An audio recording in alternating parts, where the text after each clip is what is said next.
Welcome back, friends, to another Age of Mythology video with Retold right around the corner. A mere 2 months away if you have the premium edition, which gives you early access. I wanted to make a video helping you prepare to dominate on Retold's ladder, okay? Whether you're wanting to try your hand at competing in tournaments against pro players like the Retold or Mista, you're wanting to make some money, and that's your motivation for getting better, whether it's just to see how far you can get on ladder, just for the spirit of competition, you're just wanting to push your game as far as you can take it just for the fun of it, or whether you want to get better simply to beat your friends into submission. This guide is going to help take you out of the beginner realm and into the intermediate one. I'm going to be compiling all the tips, all the things I've learned by getting coached by top players such as the Retold. I have some videos on the YouTube channel where you can watch that. And also from just practicing against other players on ladder and slowly climbing my way up in ladder, increasing my elo over the past couple months. I've learned a ton and I've gotten really, really good as an intermediate player, that is. And I just want to share with you everything that I've learned. So before we get started, I just want to plug the extended edition, okay? Best way to prepare for Retold is to start preparing now, not when the game is released, because then you're going to be behind, right? So go pick up extended edition because it's basically free right now, okay? So check it out. It's 50% off until July 11th. And then if you decide to buy Retold while owning extended edition, you get minus 15% off, which is a total of 65% off, basically, if you add the 15% and the 15%. Excuse me, the 50%. So it's basically free, okay? Comes out to like, I don't know, $10, $12 for Retold, for extended edition. So now you have extended edition. What next? Well, there's two sides to this coin for getting prepared for Retold. Okay, yes, we don't know, is there going to be auto queue? Is there not going to be auto queue? What are the different features? Like, a lot of things are going to change. We know that. But a lot of things are actually going to stay the same. And you can practice these things on extended edition or Voobly. I recommend extended edition, though, just because there are a lot of newer players on there, whereas the veterans have kind of navigated and transitioned over to Voobly. So I recommend just staying on extended edition ladder or the custom games that you can host. So you can practice everything here on extended edition, and it's going to transition very well over to Retold. So the first thing that we want to do is look at the preparation side of the coin and then the mastery side of the coin. So we're going to talk about preparation first. So to prepare for ladder games, we want to do a number of things. So number one, master build orders to age up on high hunt, low/no hunt, and water maps, plus where to reposition your citizens or villagers after you age up. What does this mean? The most important thing you can do is pick a god to just focus on just to start and get these three types of build orders down. Go to Reddit, ask people, ask friends, ask other players, hey, do you know a good build order for, Thor, high hunt, Thor, water map? Get those build orders down. You can also look online for videos for your specific god for build orders. There's tons of videos out there. There's tons of posts out there, and people are like myself and other people on Reddit and various different Discords will be happy to help you, okay? So get the build orders down. These are very, very, very, very important. Once you age up and you've repositioned your villagers, then you can kind of start to have some free will, right? But basically, in the beginning of the game, you want to get as clean of an age up as possible, meaning there's no idling, all your resources are being spent perfectly, as perfect as possible, and you're doing these specific steps to get you into the classical age, where then you have some, flexibility on what you want to do. But all games are going to be significantly, slighted in your favor if you can get build orders down there. They're so important. I cannot stress how important it is. I went from losing about 80-90% of my matches to winning a shit ton of them simply by practicing build orders, all right? I cannot stress this enough. Now, after you age up, there's also a repositioning of citizens and villagers that needs to happen, and you need to know what that is as well. So ask for the build order or research the build order, and also what closely either ask or closely pay attention to, if you're watching a guide, let's say, on where they put their villagers or citizens after they age up. Sometimes, let's say for a water map, you're going to have to take 3 villagers or citizens or citizens in my case, from, let's say, food, and put them onto wood to afford the boats that you're going to be making, and bareems you're going to be making, and fishing ships you're going to be making. So that's a crucial part too. It's not just the age up and then do whatever you want. There's also a guideline to follow, as well as a early game kind of guidelines, depending on your god. There's certain things that you're just going to keep doing most of the time, right? For me, I'm going to be putting down, after I age up into the classical age, 1 counter barracks and 1 military barracks. But there's different openings after the classical age, let's say. Researching those, right? Seeing what the good strategies are to practice, researching them, watching videos on them, to really get a good sense of like what you can do repetitively again and again and again each match. And then over time, as you kind of master like the build order itself, make sure you're getting it as clean as possible. You're kind of spinning all the plates, so to speak. You're going to get better and better about that, and then you can kind of start to develop your own strategies and play around with other things. Number 2, the next thing that is really going to help you is playing against AI and practicing said build orders and practicing all the things that we're going to be talking about in this video, just to get it more fluid, right? Age of Mythology has a lot of moving parts. There's so many things that you have to manage, from your economy to getting upgrades, managing, idle villagers, idle military, managing your military, making sure you're not dying to town center fire or raids. Like, there are so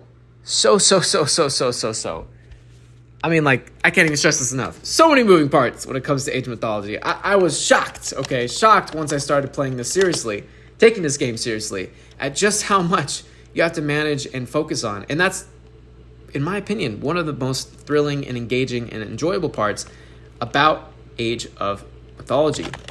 Sorry, just give me one moment. I have to add one more little tip here. Okay, almost done.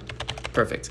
So that's arguably one of the most enjoyable parts about Age of Mythology, is that there's so many things to focus on. There's so many areas to improve your game. There's so many areas to get an advantage, right? Because your opponent is dealing with the exact same things you are. They're managing all of these spinning plates. If you can outspin said plates and distract him from effectively spinning his own plates with, let's say, raids, just putting pressure on his base, then it's going to give you the edge that you need to win.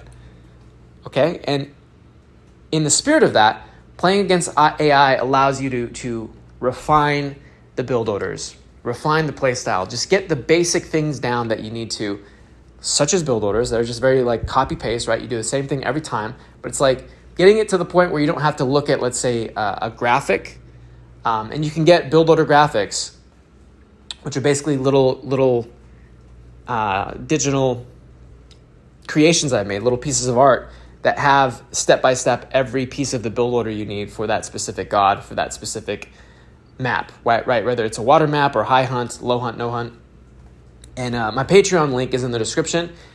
The minimum tier to get access to build order graphics is $5 per month. So subscribe for $5, and then I will custom make build order graphics for you that you can practice on your specific god to get better and prepared for Retold, okay? Now, there is a specific mod that you can get that I highly recommend you getting that takes the AI and like massively upgrades it. But not just like, black and white, like now it's amazing and you're going to get fucking destroyed if you're not, fairly skilled. There's a wide spectrum of different ELOs you can pick within that AI difficulty, setting, which is actually pretty cool. The AI is called Antisthenes. I'm going to spell it out for you. Antisthenes. Antisthenes mod on the Steam Workshop. So practice against AI. Practice your build orders. Practice these strategies. Everything we talk about here, both in the prep side of things and also in the mastery side of things, and we haven't got to that yet, but we will here very soon. All of these work against AI. Okay, nothing changes except you're going to have more of a realistic opponent, right? Some of these AIs, they get resources faster. They do things faster. So it's It's not going to be like that playing against a real human opponent, but the things you're practicing are going to work against a real human opponent. And sometimes getting overwhelmed by the AI doing everything perfectly is actually good training, right? It's like fucking Goku in the hyperbolic time chamber, right? Like you're playing against things, you're playing against an environment, a difficulty that totally outmatches you, but afterwards, once you go back to fighting a real opponent, you're that much better because you don't have that pressure usually when playing against a normal opponent. Number 3, watch high-level, preferably casted games to learn higher tier strats and unique god tips. Go watch Boyd's channel. He's amazing caster. Go watch The Rapple, Keen Flame, Husk, I forget his full name, Huskarp. I don't know. There's a Husk guy. He's a fucking high-level player. I'm not super familiar with him, but I know he has a channel. Go watch his channel. Just go put... Moose is another one. AOM Moose is another good one. Put in Age of Mythology tips, Age of Mythology guide, Age of Mythology Thor guide, Gaia guide, Ra guide. Go look at games, right? You can also do games, right? Age of Mythology 1v1 featuring Ra and Set. Go watch high-level games of top-tier players and what they do. What does their army composition look like? What are the different unique strategies they have, let's say with their god powers? What are the things that they do? And if you can, try to watch a casted game, such as Boyd, or I have plenty on my own channel. Obviously, these are not higher-tier players. I'm casting my own games versus other players, but it's at an intermediate level. It's better than you, assuming you're a new player watching this video. So you're going to learn things that you don't already know, and that's the whole point of this. And why casted games? Because the person casting the game is likely breaking down all the steps, especially if they're casting their own game. Then you're going to get very unique insights that you normally just don't get. Very, very key, okay? Watch high-level games. You just learn so much. I cannot stress how important that is. Next, number 4. Watch your own games and analyze them so you can get better. After you play a match online, or you finish, let's say, a session of matches, but typically it's good to just watch right after it, right after you play a match against a player. Immediately go into the replay and just see what can you do to get better. What did you do wrong? Where were the weaknesses in this match? Where did you mess up? What did you do really well? What can you do better next time? What did the opponent do? Where could you take advantage of the opponent? You know, when the fog of war is lifted, and you can clearly see, oh my God, look, he has all these villagers over here just getting wood or gold. You know, I could have scouted that much better. I could have gone and raided and harassed, but I was afraid because, I didn't have enough information. There's the fog of war, his base, it's scary. It's very intimidating as a newer player going up against another player. We're afraid to get aggressive with our army. We're afraid to scout. We're afraid to raid. We're very tentative. We're very nervous. Simply going into these matches and seeing hey, they're just, they have basically as much resources, give or take, as you do, assuming they're kind of operating with similar build orders. It's not that scary. You kind of erode a lot of that fear and a lot of that tension and a lot of that nervousness. And you can kind of see where the strengths are in your game, what you're doing very well, and what needs to be improved and what you can improve on in future matches, the things that you need to be aware of. Were you floating a bunch of resources, a bunch of wood, let's say, right? Did your military idle for half of the classical age because you were scared or focused on other things, and you weren't able to put the pressure on to delay your opponent's age up, and they just were happily making more, villagers and getting economic upgrades and just booming, right? Maybe grabbing some town centers. It's so crucial to look at your own replays. And look, I didn't start doing this until I was casting games, right? I have a YouTube channel. I cast matches. So I would look at the replay to cast the replay. I didn't look at the replay for the sake of looking at replays. But what happened as a result of doing that, every single match, a good match, assuming that it wasn't full of lag or something, some odd hiccup. Well, as I watched all these replays and casted them, I realized I was learning a fuck ton. I was reaffirming in my brain the right steps, the right things to do, and the things that were wrong and like massively screwing up my game became glaringly obvious because hindsight is 2020. So super important. Look at your own replays. If you're serious about getting better, if you're serious about crushing the competition or your friends, look at the replays. Number 4, just kidding. I already said that. That was watch your replays. Number 5, invest into coaching and support the community. Check it out. Trying to apply build orders, figure out what the best build order is, trying to learn by myself simply by watching videos, casting my own games. It probably improved my gaming ability, my game, like 20-25%, which is noticeable going from, not having that extra 20-25%. You'll know if you get a line upgrade or an army upgrade that your opponent doesn't have, it's a significant little boost to your military, right? It helps you win some fights. However, that was nothing compared to actually getting coached by a top player, which was the Retold. 3 on gold and the rest on wood. Don't have any citizens on food anymore. Okay. Stop the fishing ship production and build 2 more docks. You need 3 docks total. Okay. After one coaching session with this guy, I think I was like undefeated for like 9 matches. It's insane. I won like 9 matches. back to back to back to back. I was just crushing my rank or my way through the ELO, getting higher and higher and higher. And I just finished my second, or maybe, no, I think it's my third now. My third session, just yesterday or the other day with him. We went for 2 hours. Massively, improved my game. Learned more strategies. Saw big holes in what I was doing wrong and what needs to be improved on. This guy's a lot better. He's what? I said this guy's a lot better. No, he's not. We threw the game. This game was won by us long time ago. What was this was just a throw. Got it. What was the big mistake? What was his big mistake? No, what was my big mistake? Basically, I will show you in the editor after something. Like when I told you to surround Osiris, you chased him, in a straight line. You need to kill Osiris. Try to surround him and kill him. Quickly, surround that guy before he runs to the Migdol.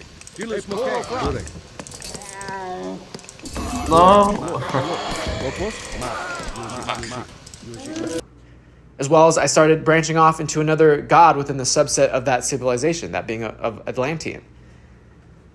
Huge, massive help having someone who's significantly better than you analyze what you're doing wrong and what you need to improve on. It's a massive help, okay? So you can go check out the Rappel. He has his YouTube channel, and he has links to, with all the details of how to get coaching from him. I also have coaching available. Obviously, it's different. It's for like brand new beginner players because I'm just an intermediate myself. But I know a lot, and I take this shit very seriously. So I'm happy to help, brand new or newer players or returning players learn the foundational things they need to know down and help them improve their game. And you can get access to that coaching by tapping the link in the description below. That will take you to my Patreon page. The minimum tier for coaching is the 4th tier, which, let me just show you real quick, which is going to be called the Destroyer tier. That comes with a coaching session. So you get one coaching session, which is an hour. We'll hop on Discord. You can stream a live game, and I will help you and coach you through it. Or we can take a look at one of your replays, and we can analyze what you did, what you did well, what you did wrong, and what needs to be improved on. The next tier up after that is called the Hero tier. You get access to 2 coaching sessions for $50. You save a little bit of money. And the last tier, the Titan tier, for $100, you get 4 coaching sessions and save a significant amount of money by going that route. So get coaching. It helps a ton. This is more of a, if you want to get the edge, if you're serious, if you can spend the money, if you're trying to win tournaments, this is like a must, right? It's just like being an athlete, trying for the Olympics. Like you must have a team of coaches around you helping improve your game so that you can win the money, right? There's a lot at stake. These big cash prize tournaments.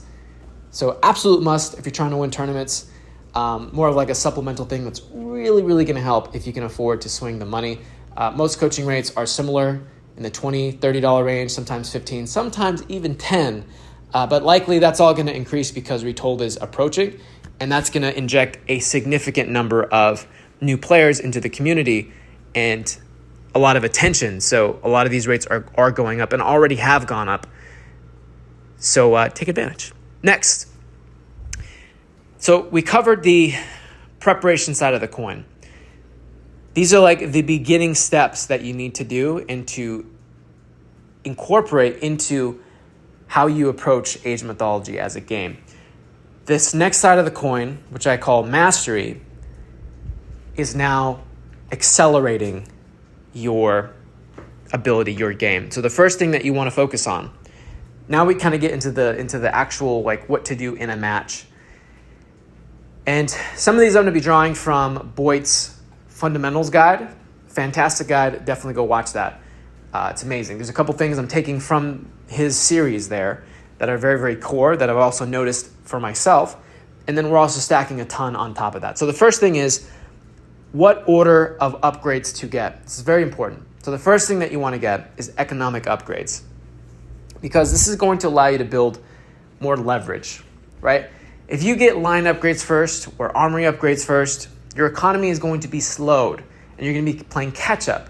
If I get economic upgrades first, sure, your military, let's say if you got line upgrades and armory upgrades, your military is going to be better, but I'm going to be able to outproduce you. I'm going to have more military. I'm going to be able to make military faster, put more buildings down, get to the next age faster, which is going to give me significant advantage over your army anyway. Economic, super important. Get that first. Next, you're going to be getting line upgrades. This is the heavy infantry, heavy archers, champion archers, those type of upgrades that give a lot of hit points, and I believe they give more damage as well. Next, you're going to focus on aging up, going to the next age. And finally, the very, very last thing that you're going to focus on is getting the armory upgrades. So economic upgrades, line upgrades, age up, and then armory upgrades last. Super important. This is what you should be focusing on in the background of your mind as you're playing each match. Focus on getting these as quickly as possible. The economic upgrades are going to really, really ramp up your economy and allow you to boom. Number 2, on the mastery side of things, countering specific god tactics and army compositions. If I'm playing as Gaia, let's say, and I'm going up against Egyptian, I'm going to be building a lot of Contarius and a lot of Arcus. Same thing if I'm going up against like a Gaia mirror. I'm going to be building a lot of that as well. Throw in some destroyers and some fire siphons too. Against other civilizations, I might just go pure Arcus destroyer. There's different army compositions that are more effective against different gods. There's different play styles. There's different tactics to use against specific gods because they have weaknesses, or they tend to lean in a certain direction with their play style or with their unit comps. Studying that, knowing what that is. There's so many different gods in each civilization that have different unique play styles. Now that's a lot. So I'm not saying, perfectly memorize everything. Like, you're going to get a sense for this as time goes on. This is something to just be aware of. Just take note of this as you're watching your own replays, studying, analyzing what you did well, what you could improve on, what the enemy did well, what they could improve on, as you're getting coached, as you're watching casted games, high-level games. Just start taking note of the commonalities, the patterns you see, and like, what do these players do? What was the effect of this composition? What are some ways that I can counter this specific god? And as you just take note of it, okay? Don't don't give yourself a headache trying to figure all this stuff out and memorize everything. But just take note of it, and over time, these things are going to be drilled into your head just simply with repetition. Next, number 3, custom hotkeys for key buildings and units, and then refining the use of said hotkeys. What does that mean? If you go into the settings of your Age of Mythology game, there is on the top right area, there is a edit hotkey button. Go into that, and on the left side, there is find unit. Click that, and that will open up a menu which will allow you to edit all the different hotkeys for different units and buildings. This is super important. Age of Mythology is a game about APM, which stands for actions per minute. How quickly can you do something?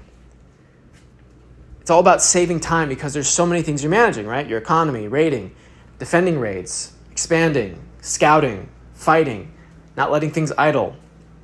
So many different gears, so many different moving parts. And each part requires time. You have to invest time to manage those things, to look at those things, to focus on those things. How quickly can you execute an action before going to the next gear? How quickly can you do that? If you can do it faster than your opponent, you have an advantage because they're lagging behind. Their economy is getting fucked up. Their military is idling. Their economy is idling. Their villagers are idling. They're not focusing on the fight at hand. Their microwing sucks because their attention is elsewhere. Speed, very important. So binding, let's say your barracks to the space bar. Huge, massive improvement. So now you don't have to go on the mini-map and tap your base and then try to look around, go find your barrack. All that wasted time. You just tap the space bar. Boom, it finds your first barracks that you built. Train a military unit, auto queue it. Hit spacebar again, bam, goes to the next one. Spacebar again, bam, bam, bam. You're cycling through all your barracks so fast and getting all the production queued up or switching to a different unit or getting upgrades, whatever you need to do. Putting your fortresses or palaces on the tab button, cycling through those quickly. Learning the Control-D dock hotkey for water maps so you can cycle through your docks super quickly. Also, control groups falls under this point as well. Putting your military into control groups, your main army in control group 1. Your raiding, a portion of your army used for raiding, control group 2. Putting all of your military buildings, temple, dryad tree, palaces, barracks, counter barracks, stables, whatever, putting them into control group 3 so you can navigate them. Learning the control groups for those other buildings like the counter barracks or the stable or the archery range so you can quickly cycle through those.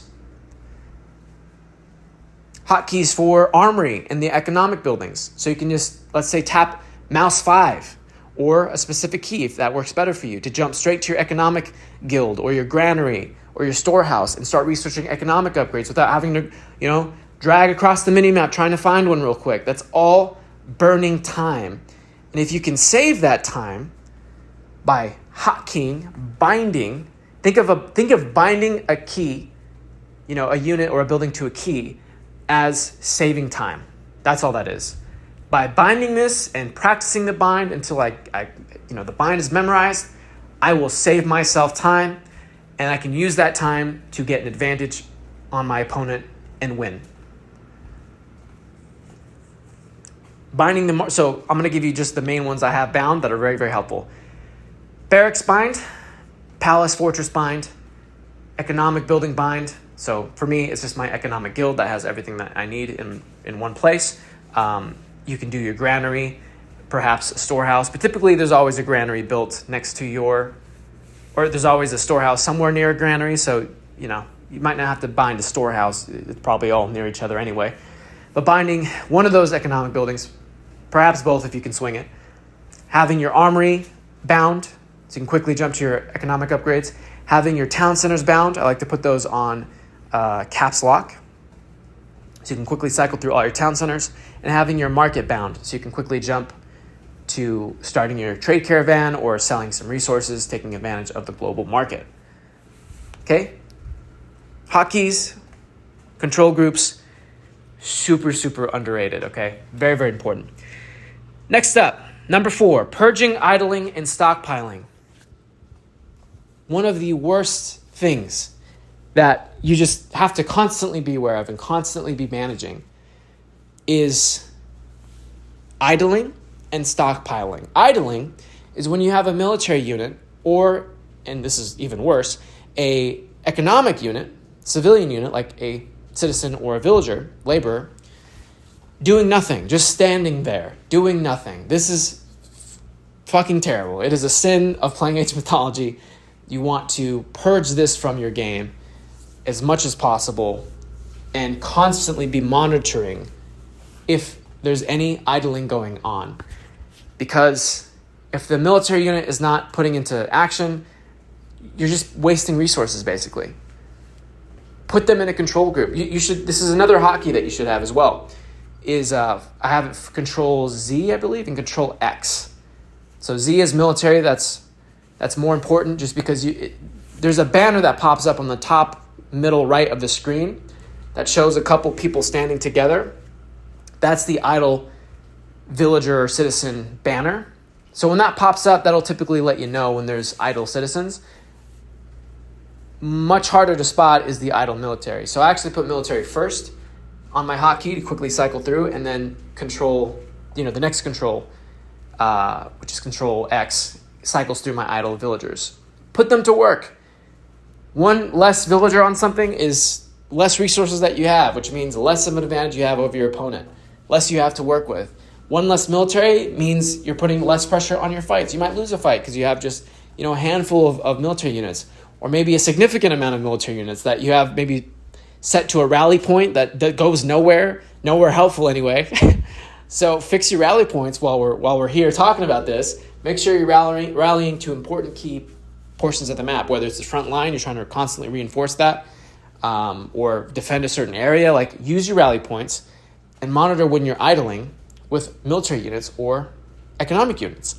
And in this last little point, stockpiling, all that means is you're getting an excess of resources. There's an imbalance of resources. So you might have 1,500 wood, 400 gold, 300 food while you're stockpiling wood. That's really bad. Sometimes you might be at like 1,500 wood, 50 food, 40 gold, because you're just churning out a ton of military units because you're constantly fighting. Well, in that situation, you don't really need wood anymore, right? So take all the villager citizens off wood, put them on gold, put them on food. And then when the wood starts to drop, reallocate, put some back onto wood. You're constantly having to balance this out. So you have equal amounts of resources coming in for all of your different resources. Very, very important. You don't want to stockpile resources. If you have 2K wood in the bank and 50 gold, 50 food, and you were to reallocate those workers so that wouldn't happen, that's a faster age up, that's faster military upgrades, that's more military buildings, that's more raids, more pressure you can be putting on the enemy. So stockpiling, another cardinal sin of Age of Mythology. Don't do this, always be aware of it. Continue to purge it out of your game. Next, number 5, build your houses. Stop getting housed. Getting housed is so fucking terrible, okay? It slows down your ability to reinforce your army, get a bigger army, slows your ability to get your economy up and going. If you're housed and you're focused on fighting a battle and you're stuck at, let's say, 65 population, you're not getting any more citizens out. So while you're focusing on fighting this battle with whatever, 30 population, 40 population worth of military, and you're just like, oh my God, I got a micro and da-da-da-da-da, and you're not focusing on just going back real quick, throwing up a house, throwing up a manor. That's time you're not getting extra resources. That's time you're not booming. That's time that you're not going to be able to age up as quick. And if your opponent is putting up houses, they are getting out more economic units. Their economy is growing more, faster than yours. Their military is growing faster than yours. That's a huge advantage, a colossal advantage. So don't get housed. It is super bad, super, super duper bad. Be aware of this. Constantly check your population. Throw up more houses. Constantly check if you can throw up more houses. If some got destroyed somewhere, just take a look at that whenever you have a citizen selected or a villager selected. Next, number 6. +1 and reactionary town centers until Mythic Age. What does this mean? It means you can grab a total of +1 town center, more than your opponent, at any given time until you hit the Mythic Age. Because until then, the only real important thing is to continue to make citizens, villagers, and get your military maxed out in population. That's it. And then age up. Get upgrades, age up, get upgrades, age up until you hit the Mythic Age. Once you hit the Mythic Age, grab as many town centers as you want. More the merrier, because that's going to allow you to get a significant population advantage, which is very, very good. So if an opponent grabs a town center, so they go up to 2 town centers total, then you can go to 3 town centers. So then what do you do in that situation? You immediately stop all production of all your military units, and then you immediately grab 2 more town centers. You should always be 1 ahead. Always be 1 ahead of your opponent until the mythic age, and then be as ahead as you want. Next up, number 7. And now a word from our sponsor, Raid Shed. No, I'm just kidding. God damn, those ads are horrible. I hate them so much. Rating. What is rating? Rating is taking a portion, a section of your military and sending them around the enemy's base and looking for things to raid, to attack, to harass, right? Taking a Chimera, or if you're playing Atlantean, right? 5, 6, 7 Terma, running them around the enemy's base. Typically when you're raiding, you're using units that have kind of like a fast move speed, right? Valkyrie, raiding cavalry, Hippocon. You're looking for things to raid, or a single myth unit that's like in the higher age, right? Scorpion Man, Chimera, Nemean Lion. You're sending these out to raid, most importantly, the enemy's economy, right? Find the villager wood line. Find out where they're getting gold from, where they're getting hunt from. And you're going to be attacking these villagers with the intent of crippling the enemy's economy. Especially if the myth unit has, a special attack like the Chimera, has a shit ton of damage with that fire spray ability from its tail. Very huge, super important. So harassing the enemy. Now this does 2 things. Number 1, yes, you kill villagers, you kill economic units. That prevents them from getting as much resources. Awesome. Really great benefit. The second big benefit that often isn't talked about when it comes to raiding is attention burn. By raiding a part of the base, that enemy has to, first of all, they get a notification, and then a red ping on the mini-map signifying, hey, this fucking area is being attacked. Now they have to click that mini-map, or if they have something bound to jump to actions. I don't know what the standard default binding is for that, but you can jump to the action and it will show you where that's being raided. That is attention that's being burned. That's attention not being spent on managing their economy, managing their military, microing effectively, getting the right upgrades. And as attention is burning and their focus is being split, the likelihood that they're going to focus on the right step in this, part of the match against you falls dramatically. They're focusing on that. They're probably not going to be as dialed in about, I need this upgrade now, and I need to do this. They're not focusing on planning ahead and staying ahead. They're focusing on being defensive.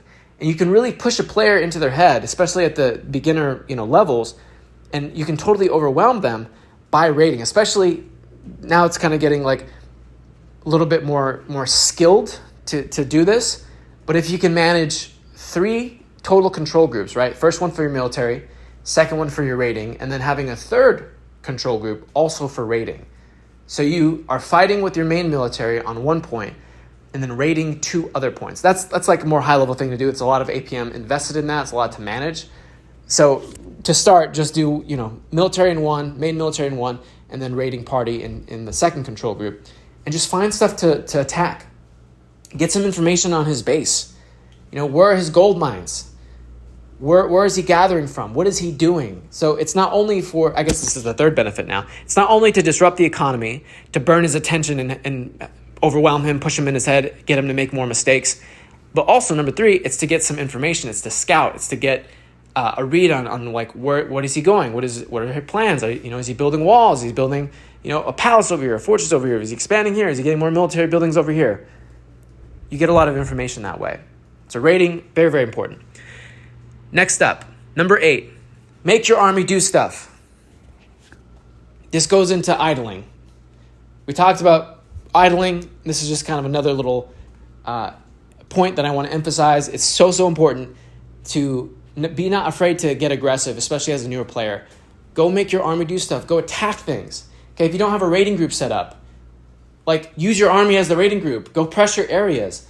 Get him to focus on, your army, get him to maybe force a reaction, right? If you attack an area, make him spend a bunch of resources on getting more military. And then boom, that's resources he hasn't put into his economy, let's say. Try to get him to force a response and go over the top, like make the response way more than it needs to be.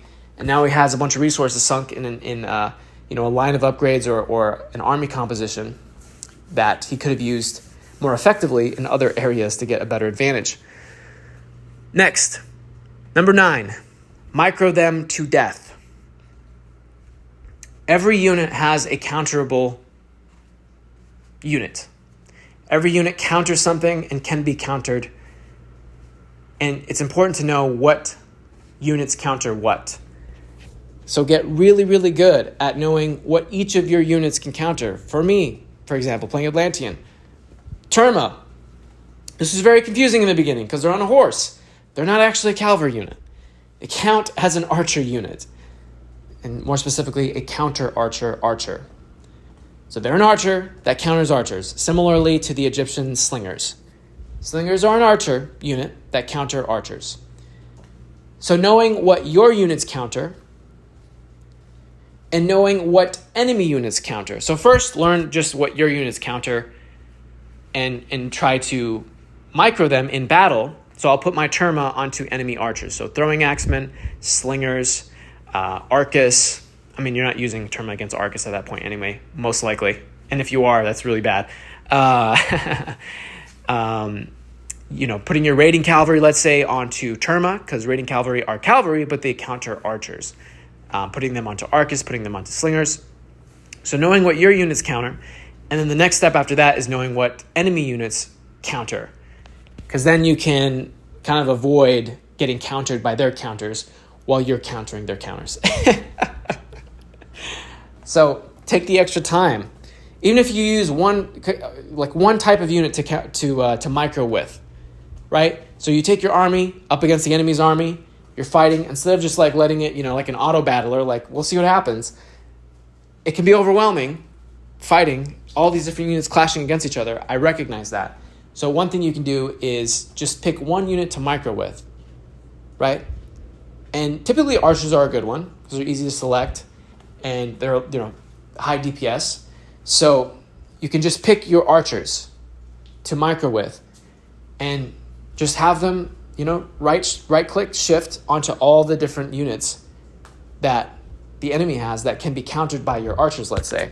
You can also micro your myth units, microing them away from enemy heroes and attacking key units such as the archers or like Cairo Ballista, maybe siege weapons, or other, just human soldiers.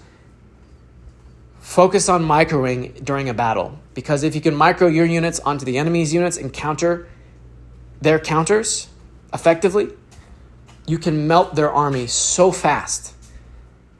Like if you are microing your army effectively and the enemy is not, that counts as like its own almost military upgrade in and of itself. It's like having heavy infantry and they don't have heavy infantry.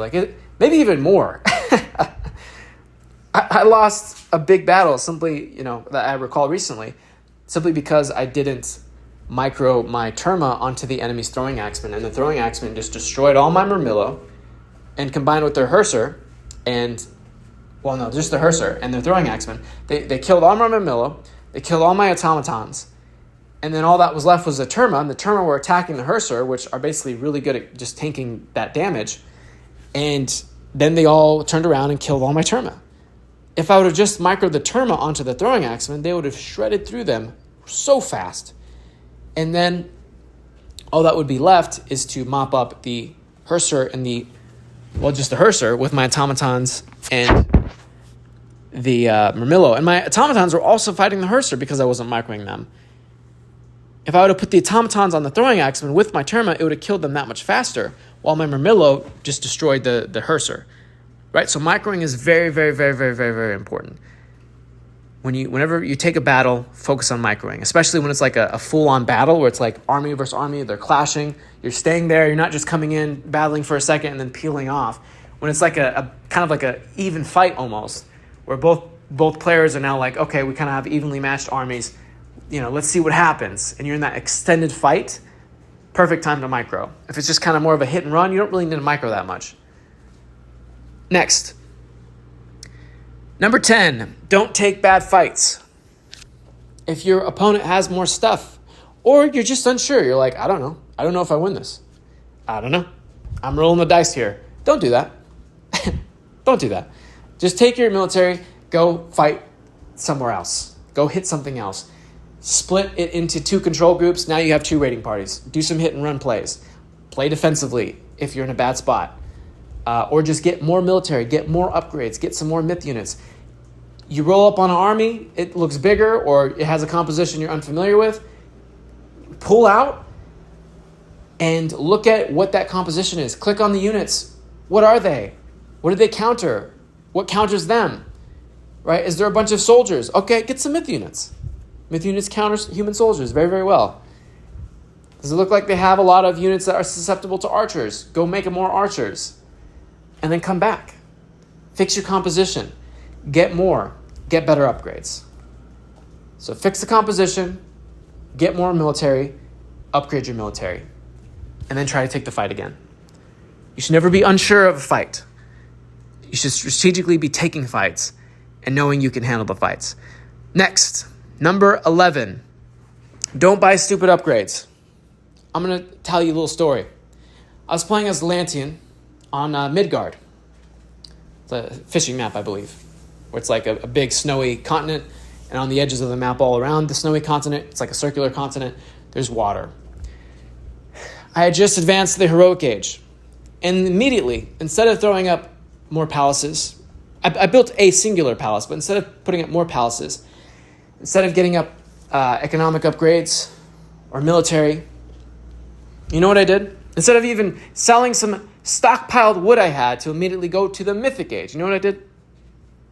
I bought Levy Palace Guards, and I forget the name of the upgrade, but basically what it does is it makes your siege units faster. My military at this point, by the way, is full population.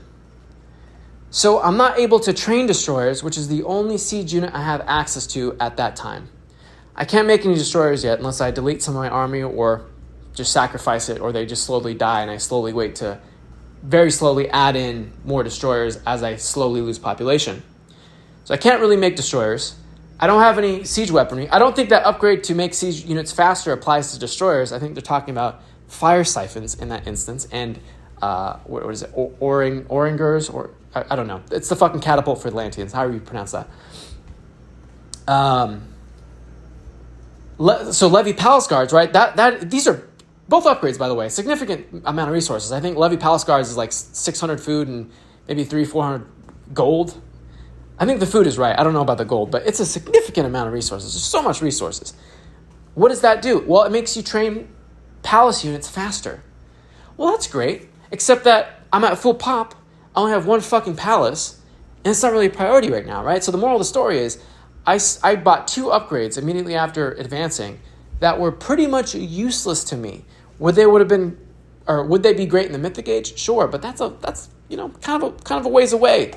What could I have done instead? I could have immediately sold some excess stockpiled wood. I think I had like 3,000 wood. It was ridiculous compared to about 1,000 food and 1,000 1,000 gold. I could have sold some of that wood. Actually, it was below 1,000 for food and gold. So I could have sold that wood and then bought more food, bought more gold, immediately advanced in the mythic age like that, like so fast. Or I could have stopped right there and been like, okay, let me get some economic upgrades instead. Let me get some line upgrades and then age up. Let me get some more military buildings, put some palaces down, right? Could have done that. I could have used that money, used those resources on things that mattered instead of buying the stupid upgrades that were useless like I did. So be aware of what you're buying and what it's doing, and if it's actually helping you lock down a win condition, okay? We're going to talk about those here shortly. But it should have an immediate purpose, right? Why do you buy an economic upgrade? Because it immediately helps you once it's researched. It's immediately helping you. Why do you throw down extra fortresses or palaces? Because you can get more military, a better military like siege weapons to help you out. Immediately useful. So make sure the things you're buying are serving a purpose now, right now, not later, because there might not be a later if you fucking focus on getting later stuff and not focusing on the now. Next, number 12 of the mastery side of the coin. Win conditions are paramount. The three main win conditions are Gold Starve, TC Monopoly, and Age Up plus Siege. Let's talk about each of these respectively. Number 1, Gold Starve. What is this? What does this mean? It means you're starving your opponent of the ability to get gold. So after your gold mine in your base runs out, you got to go to another gold mine. Sometimes you get 2 gold mines in your base, and that kind of sucks. For you as the person trying to gold starve the enemy. But normally the gold mines are kind of like forward gold mines approaching or in the middle of the map. Now, if you can harass the villagers and citizens of your opponent, prevent them from staying at a gold site getting gold, massively slow down or completely impede altogether their ability to get gold, they will die. Because all human military units, all of them, require gold. You need gold to make military units. It's a combination of wood and gold or food and gold. So if you can starve the enemy of getting gold, you win. They can't make any more army. They can't make any more military. They're fucked. So gold starve is very, very important. Knowing where your enemy's gold mines are, harassing them at the very least, preventing them from getting it altogether, more preferably. Preemptively building military buildings, let's say, around those sites, walling off those sites, keeping one military unit or a scouting unit near that site just to get information. When is he going there, right? If he's going to that site, it probably means either he doesn't have any other gold mines or, well, basically just that, right? Like it might mean he doesn't have any other gold mines. He has to go to this site. So go deny it. Throw up some military buildings. Bring your forces over there. Have one scouting unit by his gold mines to see where he's at, to get intel on when you need to hit that site, on when he's trying to make a move to secure that site. Right? Common things to do is build watchtowers, wall off a gold mine, put up a fortress or a palace in front of a gold mine to help secure it. And as well as obviously bringing his military to that site to secure it. So if you can push him off gold, you win. That's the first chief win condition. So be fighting to deny gold mines. That's something that you should have in the back of your mind after managing everything that we've talked about thus far. Next, TC Monopoly. What does this mean? It means having more town centers, preferably as many as you can, after the Mythic Age, of course. We got to follow the golden rule, +1 town centers only until the Mythic Age. But once you get to the Mythic Age, if you get 2 more town centers than your opponent, 3 more town centers than your opponent, well, each of those are giving a significant amount of population. That's more army. So you're going to have a bigger army. That's going to allow you to win fights because you have a bigger army. That's a win condition. If you have a bigger army, you're more likely to win fights. You have more throwing at the enemy, more pressuring the enemy. That's a win condition. And lastly, it's not like a hard win condition, it's more of a soft win condition, but it's a win condition nonetheless. It's aging up and getting siege units. Typically, let's say at the classical age, it's hard to destroy buildings with most units, right? The Norse have the Einhar, Atlanteans have the Prometheans. Units with crush damage are typically reserved in the classical age for myth units. And not all of them have crush damage, only some of them. So it's kind of hard to really destroy buildings in the classical age. You typically can only do that in the heroic age with destroyers and I believe siege towers for the Egyptians. And the mythic age, where for the Atlanteans, for instance, you get access to the fire siphon, which is a monster of a siege weapon. You can just really, really inflict some really good damage with that. So aging up in and of itself gives you a whole ass new god power, which typically, if you're picking the right ones, are pretty great, right? Flaming weapons, frost, chaos, the Hesperides, whatever the fuck tree. What do we got? We got ancestors, A lot of great abilities, a lot of great god powers. So you get the god power, you get a free myth unit. That's more pressure being put onto the enemy, and you have siege weapons being available so that you can destroy buildings fast, so you can annihilate the enemy faster. You can push into areas faster. You can take down fortresses, guard towers, military buildings, and start pushing in, gaining ground, gaining territory, while throwing up your own military buildings, palaces, fortresses, watchtowers behind you, walling off areas, getting more map control, and putting more pressure on the enemy with your god power, with your new myth units, and with access to better technology, right? Better economic upgrades, line upgrades, armory upgrades. So aging up isn't like a hard win condition. In and of itself, it's not going to win you the game like a Gold Starve will. Gold Starve, hard win condition. Town Center, I mean, I guess you could kind of maybe put it in the soft win condition camp because it's not outright going to help you win, but most of the time it's going to help you just outright win because you have more stuff.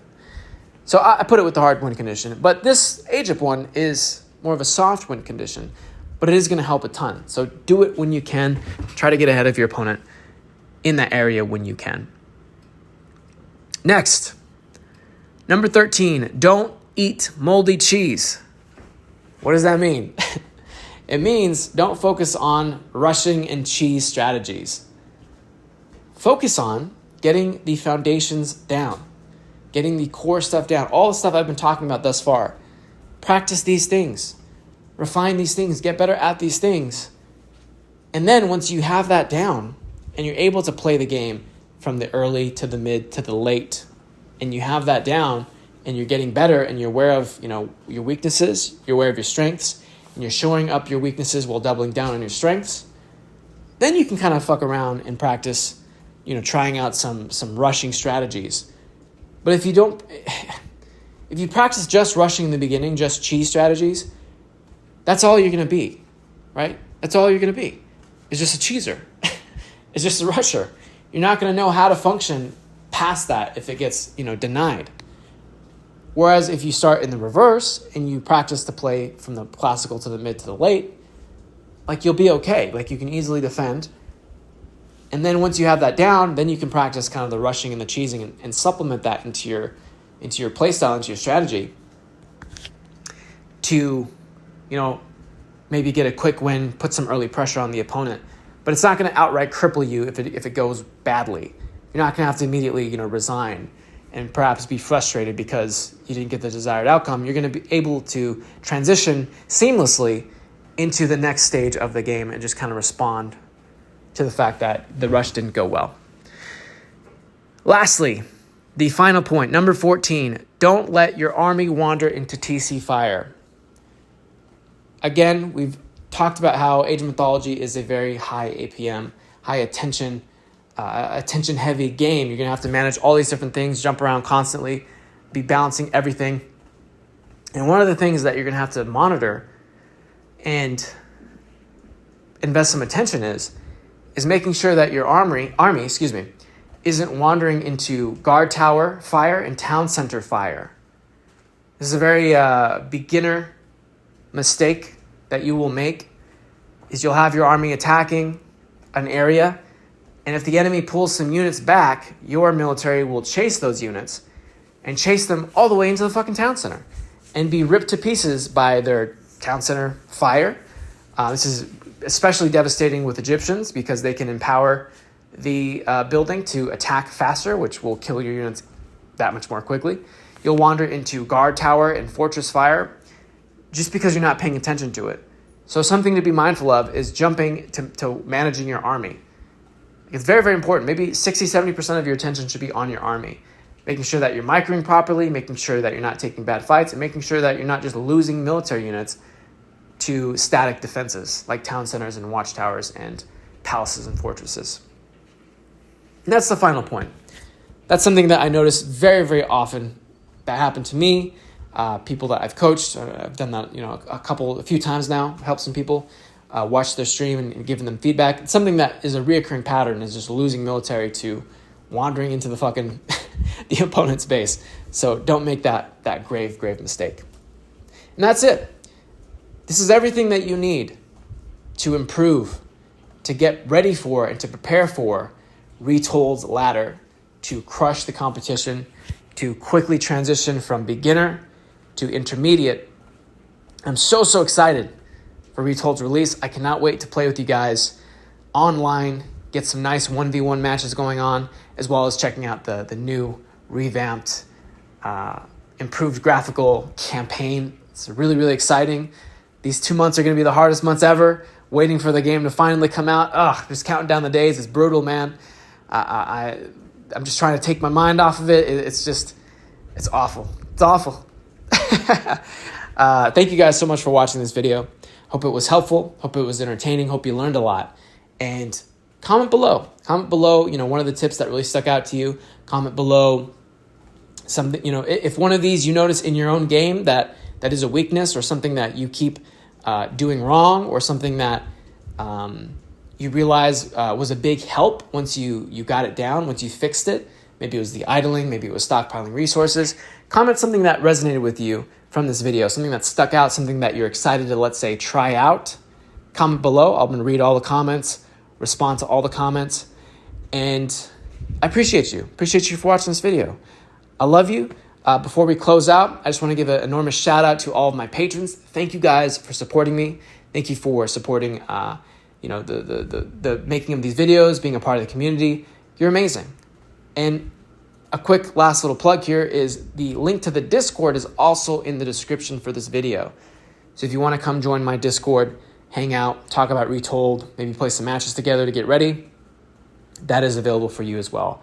And without further ado, I've been talking for legitimately an hour straight. I am so talked out, man. I need to chill out now for 5 or 10 minutes. Without further ado, I'm just going to hop off here. I'm going to say goodbye. And I cannot wait to see you in the next one. Hey, like and subscribe, or I'll hurt this marshmallow.